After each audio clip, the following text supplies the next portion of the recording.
نحمده ونصلي على رسوله الكريم أما بعد فأعوذ بالله من الشيطان الرجيم بسم الله الرحمن الرحيم رب اشرح لي صدري ويسر لي أمري واحلل عقدة من لساني يفقهوا قولي صدق الله العظيم۔ بات چل رہی تھی ان ضمائر کے متعلق، ان ضمائر کے ضوابط کے متعلق۔ ان ضمائر کے متعلق ہم نے چند ضوابط ذکر کیے ہیں اور باقی چند ضوابط ذکر کریں گے۔ تو ہم ان ضمائر کے متعلق ہم نے 5واں ضابطہ پڑھا تھا۔ 5واں ضابطہ جو تھا وہ تھا مرجع کے متعلق۔ مرجع کے متعلق ہم نے کہا تھا کہ ضمائر جو گردان میں 14 ضمیریں ہوتی ہیں، ان 14 ضمائر میں 6 ضمائر جو ہے وہ غائب کے ہیں اور ان 6 ضمائر کو مرجع کی ضرورت ہوتی ہے۔ پھر ہم نے کہا تھا کہ ضمائر کیا ہے، مرجع کیا ہے، اس کی تعریف کی تھی، اس کی صورتیں بیان کی تھی، اس کی قسمیں، اس کی 3 قسمیں ہم نے بیان کی تھی، لفظی، معنوی، حکمی۔ پھر معنوی کی 3 صورتیں بیان کی تھی کہ مفرد جمع کے ضمن میں ہو، مشتق منہ مشتق کے ضمن میں ہو، یا ضمیر صوفی کلام کی وجہ سے سمجھا جائے۔ تو غائب کے جو 6 ضمائر ہیں ان کو مرجع کی ضرورت ہوتی ہے، اور اس مرجع کا ضمیر سے پہلے ذکر ہونا ضروری ہے۔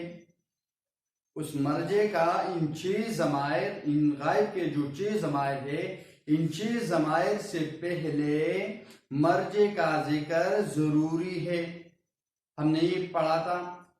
لیکن چند صورتیں ایسی ہیں جن صورتوں میں مرجع کا ذکر پہلے ضروری نہیں ہے، مرجع کا ذکر پہلے ضروری نہیں ہے، بلکہ اس صورت میں اضمار قبل ذکر جائز ہے لفظاً و رتبتاً۔ کیا ہے؟ اضمار قبل ذکر جائز ہے۔ وہ صورتیں 7 صورتیں ہیں، ان میں سے ایک صورت یہ ہے جو ضمیر شان یا قصہ والی، ضمیر ہو ضمیر شان یا قصہ، تو اس صورت میں اضمار قبل ذکر جائز ہے۔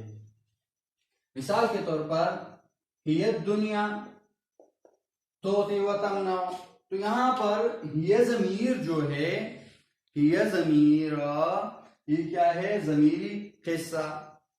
کیا ہے؟ ضمیری قصہ۔ الدنیا توتی و تمنع، الدنیا توتی و تمنع، تو دنیا کیا ہے؟ اس کا مرجع ہے، لیکن یہ اس کا ذکر بعد میں آیا ہے، اس کا ذکر بعد میں آیا ہے۔ اسی طرح دوسری صورت جو ہے جہاں پر آپ ضمیر کو پہلے لا سکتے ہیں، اضمار قبل ذکر جائز ہے۔ دوسری صورت جہاں پر اضمار قبل ذکر جائز ہے وہ ہے افعال مدح و ذم، نعم رجلا۔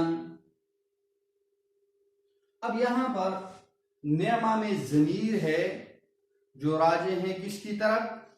رجل کی طرف۔ کس کی طرف؟ رجل۔ تو اب یہاں پر ضمیر ہوا ضمیر جو ہے وہ اس رجل کی طرف راجع ہے، تو یہاں پر بھی اضمار قبل ذکر جائز ہے، یعنی ضمیر مرجع سے پہلے آیا ہے، ضمیر مرجع سے پہلے ہے۔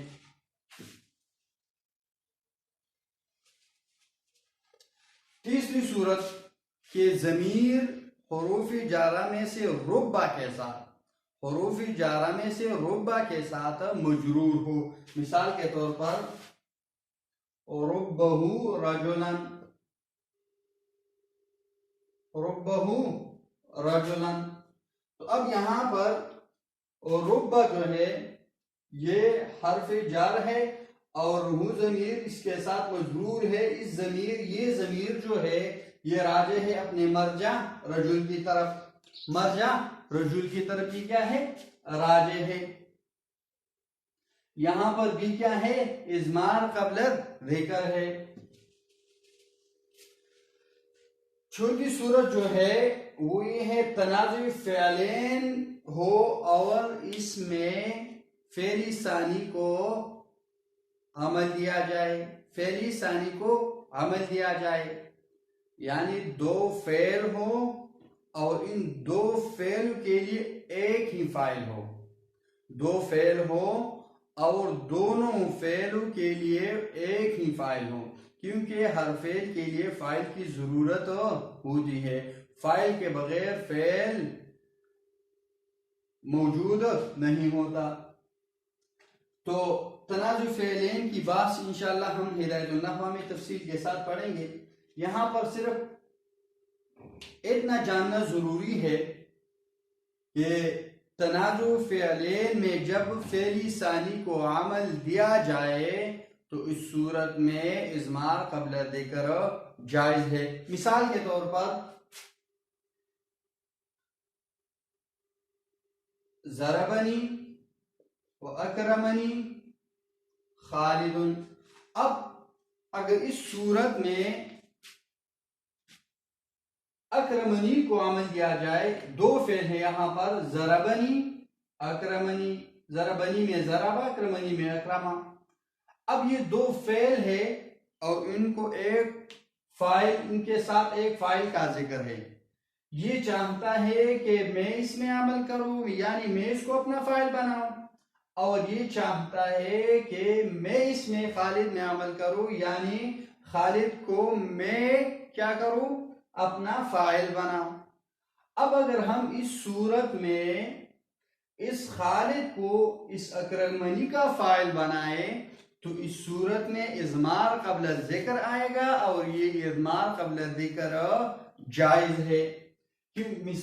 دیکھیں اکرمنی کے لیے جب اسم ظاہر فاعل خالد کو لایا گیا تو اس میں ضمیر نہیں رہا، لیکن ضربنی میں اب ہوا ضمیر موجود ہے، ہوا ضمیر موجود ہے، اس ضمیر کو ہم نے نہیں گرایا، کیوں؟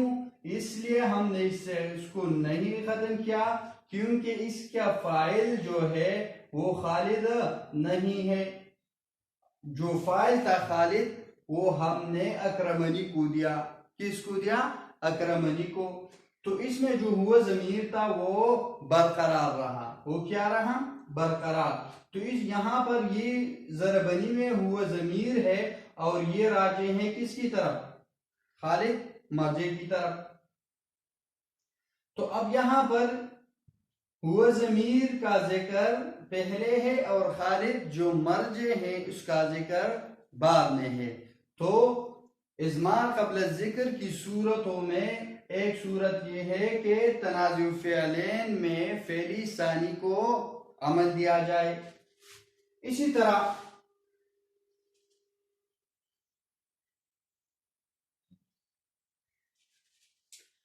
ضمیر مبتدا ہو اور ما بعد خبر اس کی تفصیل ہو۔ مثال کے طور پر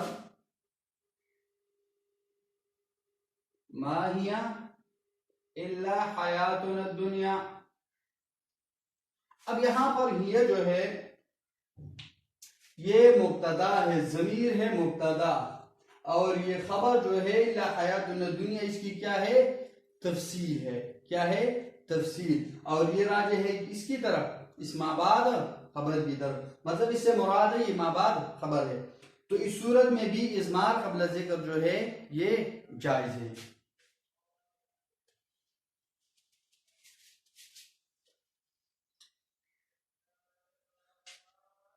چھٹا صورت جو ہے وہ ضمیر جس سے اسم ظاہر بدل یا تفسیر بن رہا ہو، وہ اسم ظاہر، وہ ضمیر جس سے اسم ظاہر، وہ ضمیر جس سے اسم ظاہر تفسیر یا بدل بن رہا ہو۔ مثال ہے بدل مبدلین، اس کی بحث آگے آئیں گے انشاءاللہ۔ یہاں پر مثال سمجھ لیں،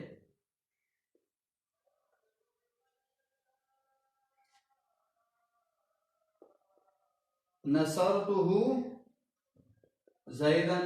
اب یہاں پر ہو ضمیر جو ہے یہ کیا ہے؟ اگر زید کو بدل بنائی جائے تو یہ کیا ہے؟ مبدل منہ، مبدل منہ۔ تو اس صورت میں اضمار قبل ذکر جائز ہے۔ دیکھیں نصرتہ، میں نے اس کی مدد کی، میں نے اس کی مدد کی، مدد کس کی؟ زید کی۔ بدل میں نے اس کی مدد کی، وہ کون ہے، اس کی تفسیر کیا ہے، وہ کون ہے، وہ زید ہے. تو کیا تفسیر اس صورت میں جس میں ضمیر ہو اور اس ضمیر کا اسم ظاہر ضمیر ہے اور اس ضمیر کا اسم ظاہر بدل یا تفسیر بن رہا ہے، تو اس صورت میں اضمار قبل ذکر جائز ہے. اس صورت میں اضمار قبل ذکر جائز ہے. ساتھ صورت جو ہے وہ یہ ہے کہ ضمیر مفعول واقع ہوں اور فاعل کے ساتھ ملی ہوئی ہوں. ضمیر کیا ہو؟ ضمیر مفعول واقع ہو، یعنی ایک جملہ ہے، ایک کلام ہے، اس جملہ میں، اس کلام میں ایک ضمیر ہے اور وہ ترکیب میں مفعول بھی واقع ہوا ہے. کیا ہے؟ مفعول ہے. وہ مفعول بھی، وہ ترکیب میں مفعول بھی ہے. کیا ہے؟ بات سمجھ لے. ایسا مفعول بھی نہیں، مطلب وہ ہے مفعول بھی. کیا ہے؟ مفعول بھی، لیکن وہ فاعل کے ساتھ ملا ہوا ہو. وہ تو ہوگا کیا؟ مضاف الیہ. کیا؟ مضاف الیہ ترکیب میں، لیکن ہوگا وہ مفعول بھی. مثال کے طور پر